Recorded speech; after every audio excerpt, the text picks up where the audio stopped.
Para saudara dan saudari yang Tuhan cintai, selamat pagi dan selamat bertemu lagi dalam Renungan Harian edisi hari Senin tanggal 31 Agustus 2020.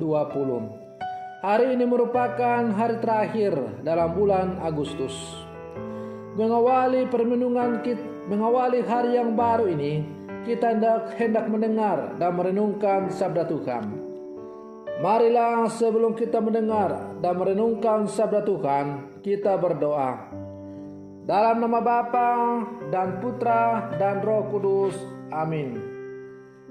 Allah Bapa yang Maha Kuasa, syukur dan limpah terima kasih kami haturkan kepadamu, karena Engkau telah menyertai kami dalam istirahat semalam, sehingga kami boleh bangun lagi dengan sehat walafiat di hari yang baru ini. Syukur dan limpah terima kasih kami haturkan kepadamu atas anugerah hidup baru yang masih Engkau berikan kepada kami di hari yang baru ini. Mengawali hari yang baru ini, kami hendak mendengar dan merenungkan sabda Tuhan.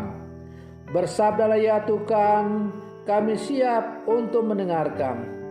Semoga sabdamu yang hendak kami dengar dan kami renungkan untuk mengawali hari yang baru ini sungguh menjiwai seluruh kehidupan kami di sepanjang hari ini. Terpujilah Engkau Bapa, Putra, dan Roh Kudus, kini dan sepanjang segala masa. Amin. Para saudara dan saudari yang Tuhan cintai, sabda Tuhan yang hendak kita dengar dan kita renungkan bersama untuk mengawali hari yang baru ini diambil dari Injil Lukas pasal 4 ayat 16 sampai 30. Tuhan sertamu. Inilah Injil Tuhan kita Yesus Kristus menurut Santo Lukas. Sekali peristiwa, datanglah Yesus di Nazaret, tempat ia dibesarkan. Seperti biasa pada hari Sabat ia masuk ke rumah ibadat. Yesus berdiri hendak membacakan kitab suci. Maka diberikan kepadanya kitab Nabi Yesaya. Yesus membuka kitab itu dan menemukan ayat-ayat berikut. Roh Tuhan ada padaku, sebab aku diurapinya untuk menyampaikan kabar baik kepada orang-orang miskin. Dan aku diutusnya memberitakan pembebasan kepada orang-orang tawanan, penglihatan kepada orang-orang buta, serta membebaskan orang-orang yang tertindas. Aku diutusnya memberitakan bahwa tahun rahmat Tuhan telah datang. Kemudian Yesus menutup kitab itu dan mengembalikannya kepada pejabat. Lalu ia duduk, dan mata semua orang dalam rumah ibadat itu tertuju kepadanya. Kemudian Yesus mulai mengajar mereka, katanya, pada hari ini genaplah ayat-ayat kitab suci itu pada saat kalian mendengarnya.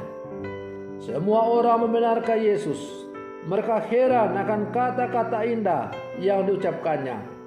Lalu mereka berkata, bukankah dia ini anak Yusuf? Yesus berkata, tentu kalian akan mengatakan pepatah ini kepadaku, hai tabib, sembuhkanlah dirimu sendiri. Perbuatlah di sini, di tempat asalmu ini, segala yang kami dengar telah terjadi di Kapernaum. Yesus berkata lagi, aku berkata kepadamu, sungguh tiada nabi yang dihargai di tempat asalnya. Aku berkata kepadamu, dan kataku ini benar, pada zaman Elia terdapat banyak wanita janda di Israel ketika langit tertutup selama 3 tahun dan 6 bulan. Dan ketika bahaya kelaparan yang hebat menimpa seluruh negeri. Tetapi Elia diutus bukan kepada salah seorang dari mereka, melainkan kepada seorang wanita janda di Sarfat di tanah Sidon. Dan pada zaman Nabi Elisa banyak orang kusta di Israel, tetapi tidak seorang pun dari mereka yang ditahirkan, selain Naaman orang Syria itu. Mendengar itu, sangat marahlah semua orang di rumah ibadat itu. Mereka bangkit lalu menghalau Yesus keluar kota dan membawa dia ke tebing gunung tempat kota itu terletak untuk melemparkan dia dari tebing itu. Tetapi Yesus berjalan lewat tengah-tengah mereka lalu pergi. Demikianlah Injil Tuhan. Para saudara dan saudari yang Tuhan cintai, janganlah kita selalu berduka cita seperti orang yang kehilangan harapan. Sebagai orang beriman, kita semua tahu dan percaya bahwa kebangkitan Kristus adalah sebuah jaminan harapan akan kehidupan dan sukacita. Tetapi layaknya sebuah pembelajaran di sekolah, iman adalah proses di mana untuk mengenal Kristus dengan benar dan kemudian percaya juga dengan benar.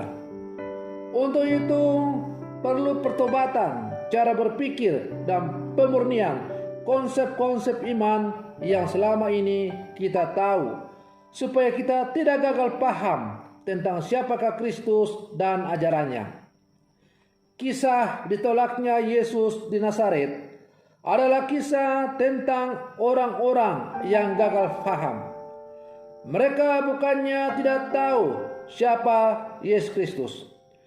Mereka justru sangat tahu, tetapi sesuai dengan pemahaman mereka sendiri.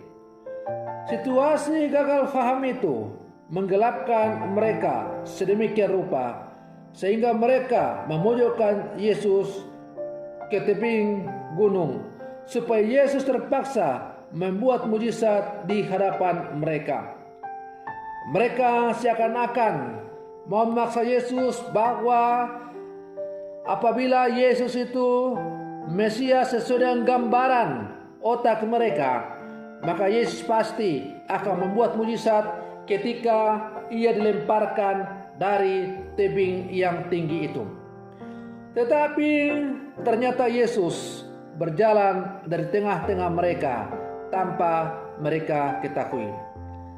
Para saudara dan saudari yang Tuhan cintai, mungkinkah kita juga seperti orang-orang Nazaret yang menolak Yesus datang untuk bertemu dengan kita? Sebagaimana Yesus memberitakan bahwa ia memberitakan tahun rahmat Tuhan telah datang, dan ia membawa pembebasan bagi orang-orang yang tertindas, membebaskan orang-orang yang tertawan, memberi makan kepada orang lapar, membawa harapan kepada orang yang kehilangan harapan.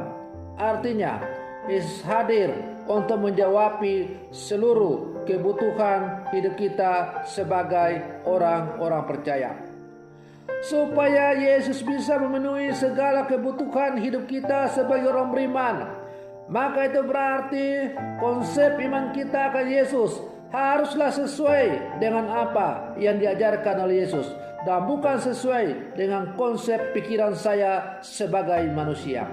Karena pikiran Allah bukanlah pikiran manusia dan jalan Allah bukanlah jalan manusia. Apa yang tidak mungkin bagi manusia, mungkin bagi Allah. Oleh karena itu, supaya kita bisa memahami dengan sungguh dan benar siapakah Yesus, kita harus sungguh-sungguh mendekatkan diri kepadanya dan membiarkan seluruh kehidupan kita dibimbing dan diterangi dengan Roh Kudus-Nya.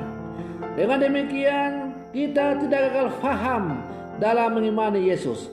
Seakan-akan Yesus itu hanyalah seorang tukang sulap yang kemudian kalau tidak membuat sulap lagi, membuat hal-hal yang ajaib, kita sudah tidak percaya lagi.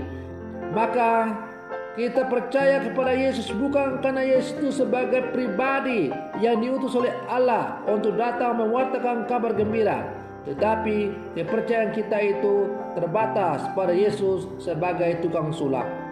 Para saudara dan saudari yang Tuhan cintai, karena itu tidaklah heran manusia-manusia yang hidup di zaman sekarang begitu getol mengadakan KKR penyembuhan, mencari mujizat-mujizat di sana sini dan sebagainya. Padahal setiap saat Yesus hadir membuat mujizat di tengah-tengah kita.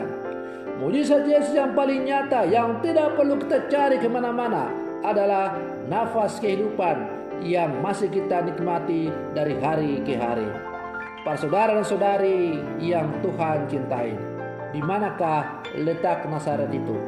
Nazaret itu ada dalam kehidupan kita, ada dalam hati kita, ada di lingkungan kerja kita, ada dalam keluarga kita, ada dalam seluruh kehidupan kita. Apakah kita membiarkan seluruh kehidupan kita dibimbing dan diterangi, dipimpin oleh Yesus? Ataukah kita seperti orang-orang Nazaret menolak Yesus karena konsep Yesus yang kita imani bukanlah sesuai dengan apa yang diperkenalkan oleh Yesus sendiri, tetapi sesuai dengan otak dan pikiran kita sendiri. Para saudara dan saudari yang Tuhan cintai, semoga permenungan saya ini semakin menghantar kita untuk menjadi orang-orang Katolik sejati yang sungguh beriman sesuai dengan apa yang diajarkan oleh gereja kepada kita. Semoga kita semakin menjadi saksi-saksi Kristus, murid-murid Kristus yang sejati di zaman sekarang ini. Semoga demikian. Selamat pagi, Tuhan Yesus memberkati.